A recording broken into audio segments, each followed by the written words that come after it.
네, 신종 코로나 바이러스 감염증을 피해서 우한 교민들을 실어나를 전세기가 이제 곧 인천국제공항을 이륙할 것으로 보입니다. 지금 현장 보시는 게 지금 우리 교민들을 실어나를 비행기인데요. 이 전세기에는 우한 교민 370여 명이 탈 것으로 예정이 돼 있습니다. 현장 화면 지금 보고 계시는데요. 우리나라 전세기 오늘 저녁 지금 8시 45분에 이륙할 예정이었는데 지금 보시는 것처럼 아직은 출발을 하지 않았습니다. 지금 현장 보이는 상황이 우리 전세기 우한에 가서 우리 교민들을 태울 전세기인데요. 애초 우리 정부는 오늘 오전을 시작으로 내일까지 각각 2대씩 모두 4대의 전세기를 띄울 예정이었습니다. 일단 오늘 전세기 한 대만을 이륙을 시키고요. 그렇게 하기로 일단 중국과 협의를 했습니다. 아무래도 많이 몰리면서 중국 측이 한 대씩 일단은 허용을 한 것으로 보이고요. 이제 출발할 전세기에 탑승할 교민은 370여 명이 타게 됩니다. 모두가 이 무증상자인 것으로 알려졌습니다. 네, 정부 내 희망 탑승객 전원이 이제 고강도 마스크를 쓰는 방식으로 감염을 막을 것이라고 밝힌 상태고요. 우한에서 귀국한 교민들은 이제 한국으로 돌아오면 충남 아산의 경찰 인재개발원 또 충북 진천의 국가공무원 인재개발원에서 나뉘어서 격리 수용됩니다. 증상이 없더라도 이제 14일간 해당 시설에서 격리가 되는데요.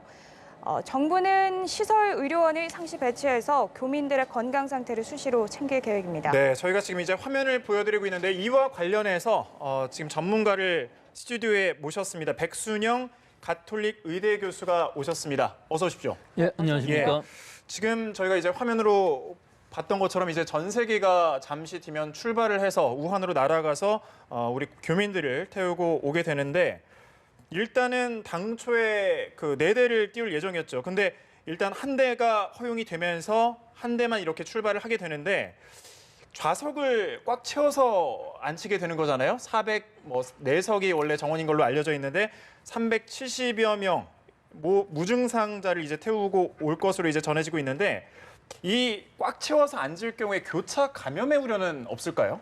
예, 물론 교차 감염의 위험성은 늘어날 수밖에 없습니다. 네. 404석에 370명이 앉는다 그러면 뭐 거의 이코노미 좌석에 만석으로 앉는 거랑 네. 비슷한 상황인데요.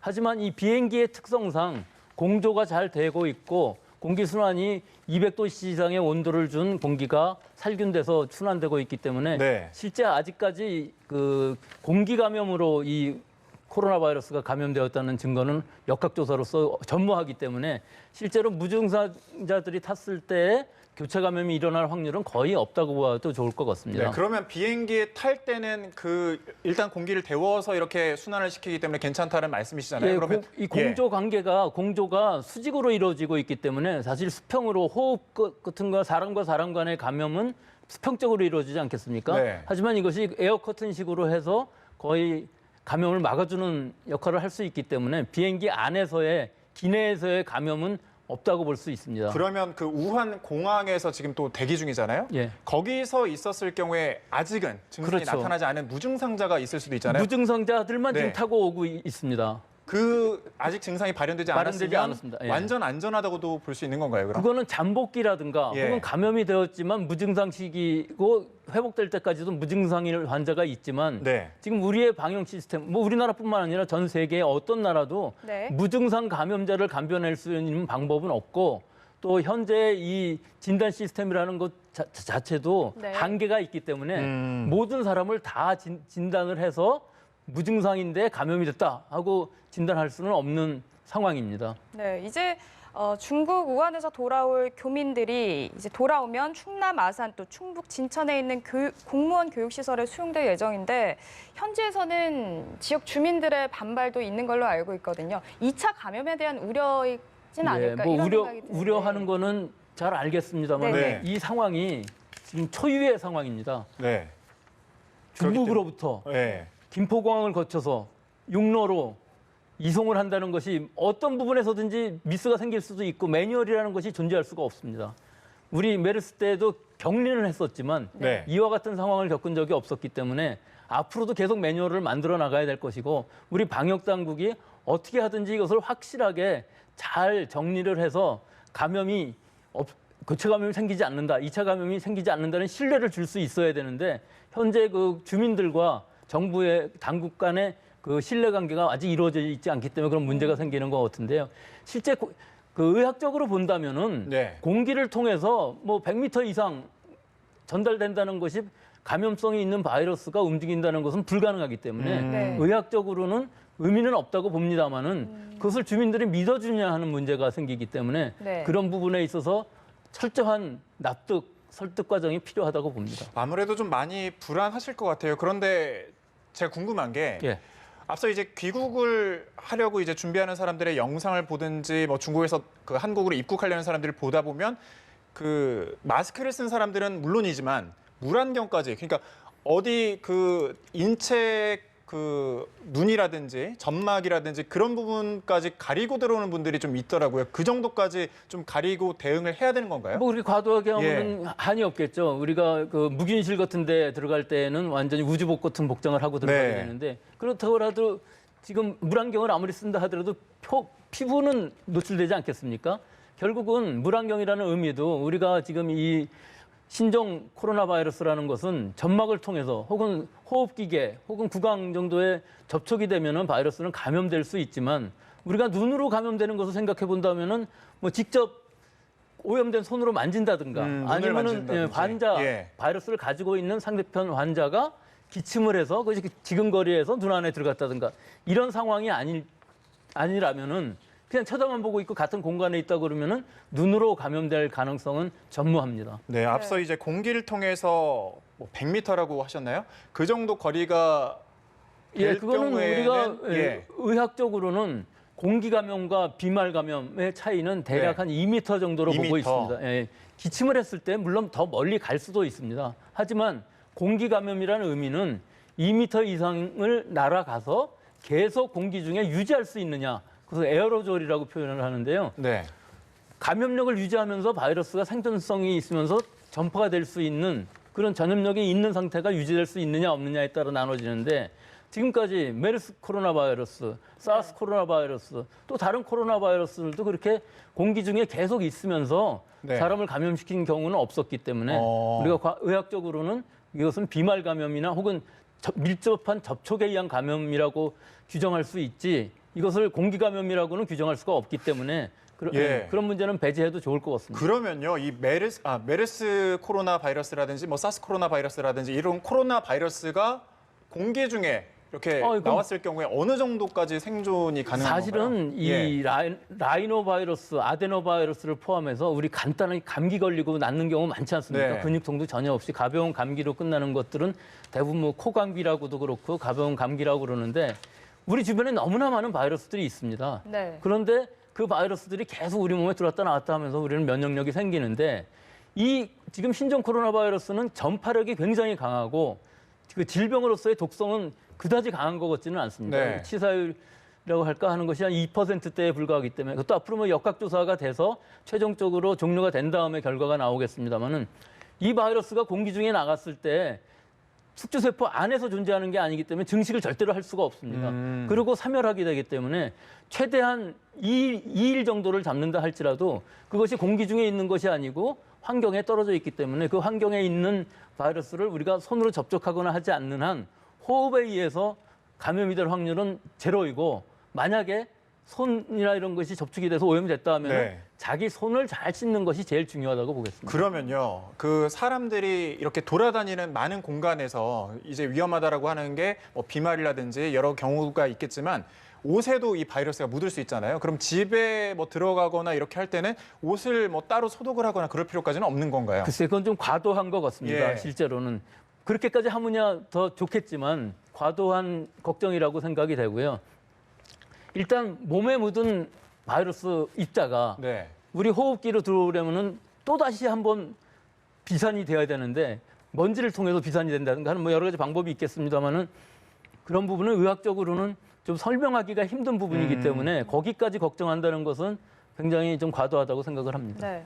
일단 5번째, 6번째 추가 확진자가 나오면서 일단 5번째 추가 확진자를 보면 32살의 한국인 남성 업무차 중국 우한에 방문한 뒤에 24일에 귀국한 환자고요. 그리고 6번째 확진자는 56살 한국인 남성으로 3번째 확진자랑 접촉을 한 분입니다. 그런데 이 6번째 확진자를 보면 국내에서 사람 간에 감염된 첫 확진자이기 때문에 이 사례를 봤을 때 2차 감염에 대한 우려가 더 커질 수 있다 이런 생각도 드는데 여기에 대해서 좀 어떻게 보시나요? 일단 5번 죄송합니다. 환자를 번호로밖에 얘기할 수 없어서 메르스 때도 그랬었고요. 지금 5번 환자부터 먼저 말씀을 드리자면은 32세 환자가 24일 귀국을 했는데 이 환자가 기저질환이 있습니다.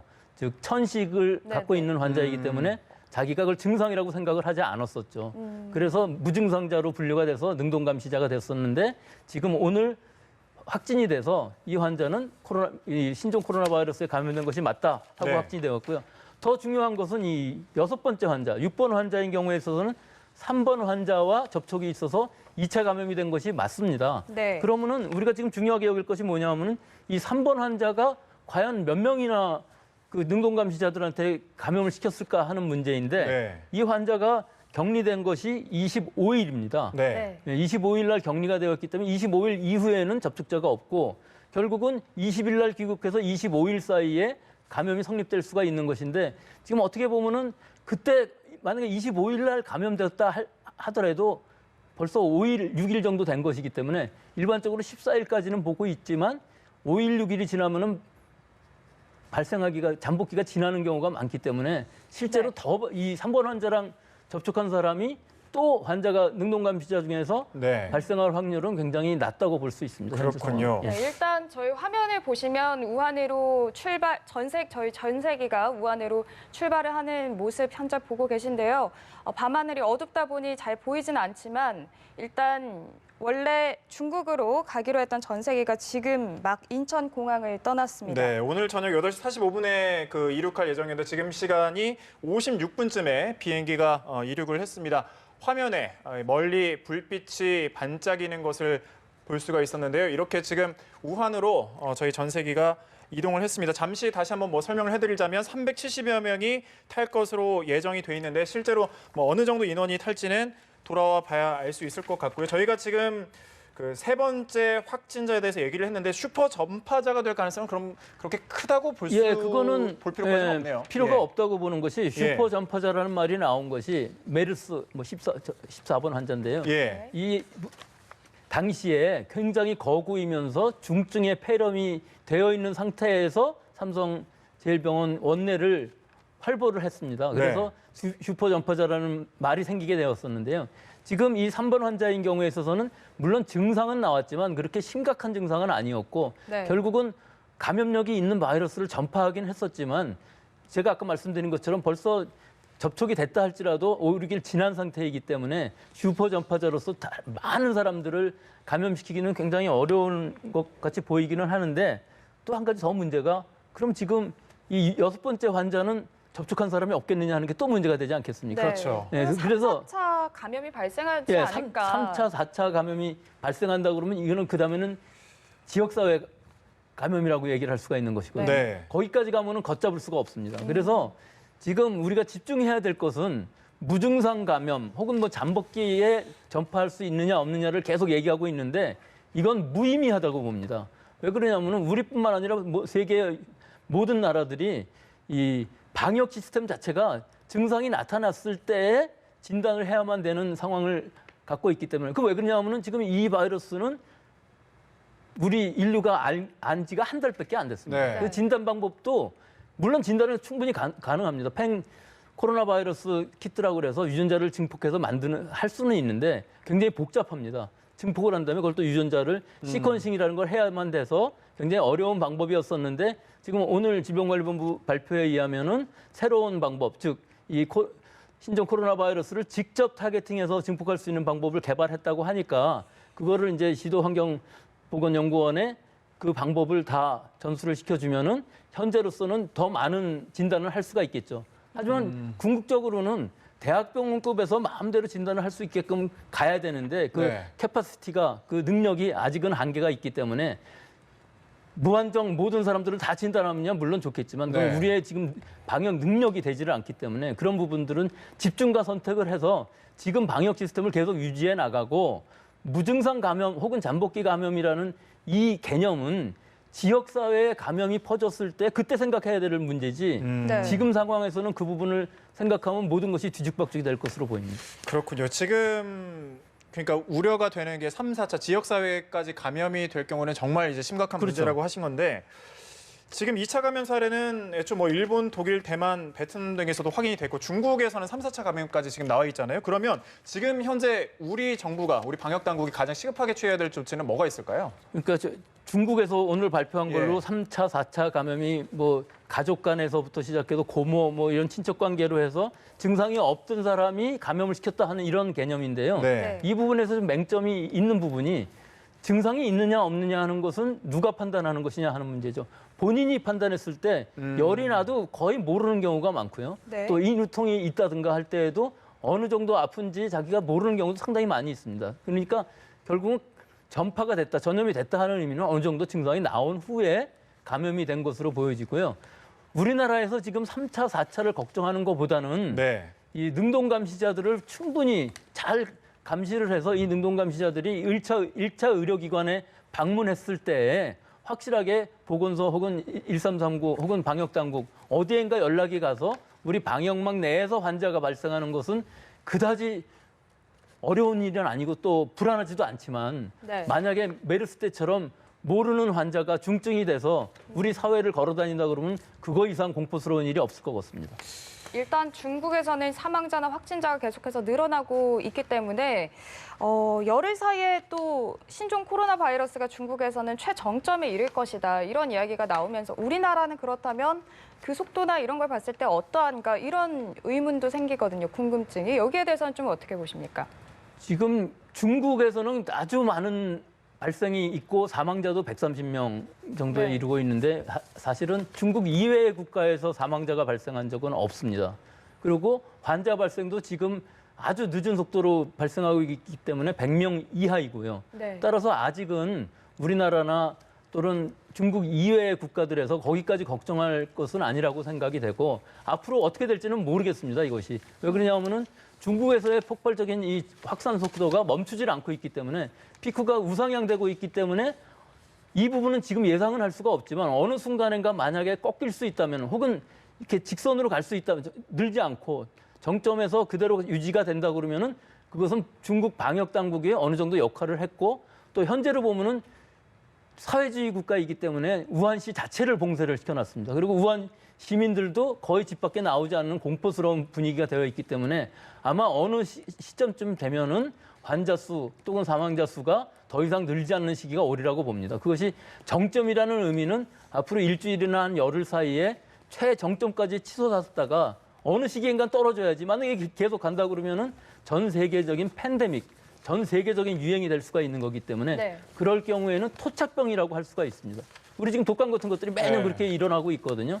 그런데 지금까지의 경험으로 보면은 메르스는 뭐 사우디아라비아, 중동이나 우리나라에서만 발생을 했고 뭐 2,500건 정도에 불과합니다. 지금도 물론 발생하고 있습니다. 하지만 사르스 코로나 바이러스 같은 경우는 2002년, 3년에 발생하고 그 이후로는 발생이 없는 것으로 봐서 이것이 원래 동물 유래의 바이러스이기 때문에 네. 아직까지도 사람과 사람 사이의 전파는 어느 정도 제한적일 것이라 보이기 때문에 앞으로 어느 정도 정점을 찍은 후에는 감소할 것으로 예상하고 있습니다.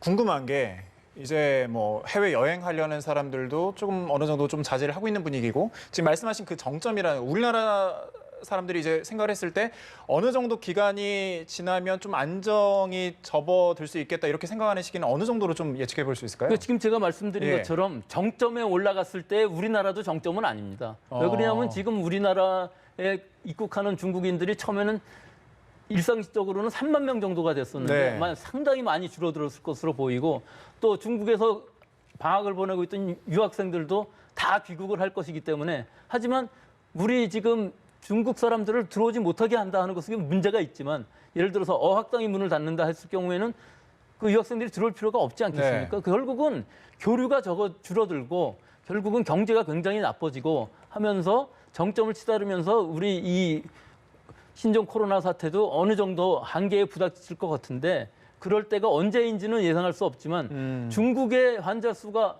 또 사망 수가 몇백 명 수준에 이르렀을 때 만약에 멈춰준다 그러면은 그 전에 사우스 때도 전부 그 해결이 됐던 것처럼 이번 네. 사태도 그 이후로는 원만히 해결될 것으로 보입니다. 지금 확진자 속도로 봤을 때 사스 코로나 바이러스보다 확산 속도가 빠르다라고 지금 굉장히 빠릅니다. 예, 예, 나왔잖아요. 처음에는 그렇게까지 빠를 줄 몰랐었는데 그 전 세계적으로 8,000명 정도가 감염이 됐고 중국에서는 5,300명 정도가 감염이 됐었습니다. 그리고 제어가 됐었죠. 근데 지금 한 달밖에 되지 않았는데 벌써 이 5,300명은 다 지나갔거든요. 네. 그러니까 내일이 되면 당장 더 많은 환자가 생길 네. 것 같은데 이것으로 봐서 확산 속도, 전파력은 오히려 사스보다 더 강하지 않나 그런 느낌이 듭니다. 근데 그것은 이제 방역 당국이 환자 수를 점점 잡아가게 되면은 최종적으로는 줄어들 수가 있습니다. 역학적인 데이터라는 것은 지금 순간에 어떤 전파율이 아니라 다 종료가 된 다음에 과연 몇 명이나 감염이 됐느냐는 걸 계산해 보면 되는데 지금으로 봐서는 굉장히 높아 보이기는 하는데 앞으로 아마 잡히면은 사스나 이 신종 코로나 바이러스나 그다지 큰 차이가 없는 정도가 되지 않을까. 하지만 메르스보다는 훨씬 높은 건 사실입니다. 그러면 중국은 이렇게 빠르다라고 쳤을 때 우리나라는 좀 확산 속도가 좀 다를 수가 그건 있는 건가요? 다를 수가 있는 것이요. 예. 중국은 초기 대응이 잘 안 됐습니다. 이것은 무슨 능력이 부족해서 그런 것이 아니고 네. 우리가 아직까지 한 번도 본 적이 없는 바이러스라는 것도 처음에 생각을 못 했었겠죠. 네. 어느 시기에 집중적으로 어떤 지역에서 폐렴이 일어나는데 환자는 발생하는데 그 원인이 뭔지를 찾는 데는 아마 한참 애를 썼을 것 같습니다. 그러다 이제 겨우 찾아낸 것이 이것이 코로나 바이러스라는 걸 찾아낸 것만 해도 대단했고 그런데 그 코로나 바이러스가 어디서 왔느냐 하는 것은 뭐 박쥐에서부터 온 건 분명합니다. 네. 하지만 그 사스 코로나 바이러스도 마찬가지지만 박쥐에서 직접 오기는 어렵습니다. 중간에 사양 고양이라는 걸 거쳤고 네. 메르스도 낙타라는 중간 숙주가 분명히 있었거든요. 네. 우리 주변에 있는 이 코로나 바이러스도 분명히 뭔가 중간 숙주가 있고 그것이 수산시장에서 거래가 되었고 그것을 가지고 산채로 가지고 갔을 때 이제 감염된 사람들이 있고 그것을 요리를 해서 먹었을 때는 아무 문제가 없었겠죠. 열을 가했으니까. 예. 그러니까 이 시기에서 보면은 벌써 방역 당국은 왜 이 폐렴이 일어나는지를 알지를 못하는데 또 진단도 할 수가 없는데 벌써 지역사회에서는 바이러스는 감염이 된 상태이기 때문에 지금 상태도 그렇습니다. 우리는 지역사회 감염을 아직 얘기할 수 없지, 그렇게 인정할 수 없지만 네. 네. 중국은 일반적으로 우한 안에서는 지역사회 감염, 뭐 3차, 4차 감염이 빈번히 일어나고 있지만 이 진단조차도 전부 할 수 없는 그 한계가 있지 않겠습니까? 방역 당국이나 지금 네. 병원도 모자라서 갑자기 천병상을 일주일 만에 짓는 것도 대단한데 그 진단 능력도 사실은 계속 늘어와서 지금 환자 수가 이렇게 확정이 되고 있는 상황이긴 하지만 앞으로 아마 중국 정도의 국력이 되는 나라라면은 이 바이러스도 충분히 잘 조절을 할 수 있을 것으로 봅니다. 네, 알겠습니다. 마지막으로 지금 현재 백신이나 치료제가 없는 상황에서 그렇다면 국민들이 생활에서 좀 조심해야 될 부분 마지막으로 말씀해 주시죠. 어떻게 행동해야 될까요? 예, 원래 바이러스라는 것은 예방주사가 있는 것이 몇 가지 안 됩니다. 사실은 네. 잘 생각해 보면은 우리가 독감 예방주사도 매년 맞지만 네. 모든 독감을 다 막아주는 것도 아니고 매년 새로운 독감 바이러스가 변이가 돼서 나옵니다. 네. 근데 그거보다 좀 강한 코로나 바이러스가 폐렴을 일으키기 때문에 지금 공포의 대상이 되긴 하는데 네. 결국은 모든 위생 문제가 자기 손으로부터 시작합니다. 외부에 있는 모든 병원균들이 내 손을 통해서 내 신체의 어느 부분인가 감염이 되기 때문에 네. 손 씻기를 제일 잘한다는 건 매번 강조한 부분이고요. 또 내가 기침을 한다 그러면 다른 사람을 배려해서 마스크를 쓰는 것, 또 다른 사람으로부터 내 몸을 보호하기 위해서 호흡기를 보호하기 위해서 마스크를 쓰는 것, 그리고 가능하면은 집에 귀가했을 때 가글링 정도 해주면 더 좋다고 생각을 합니다. 네, 이런 네. 수칙들을 좀 잘 지키시고 그 스스로 예방하는 게 좀 아무래도 필요해 보입니다. 백순영 가톨릭 의대 교수와 함께 코로나 바이러스에 대해서 한번 짚어봤습니다. 말씀 고맙습니다. 고맙습니다. 감사합니다.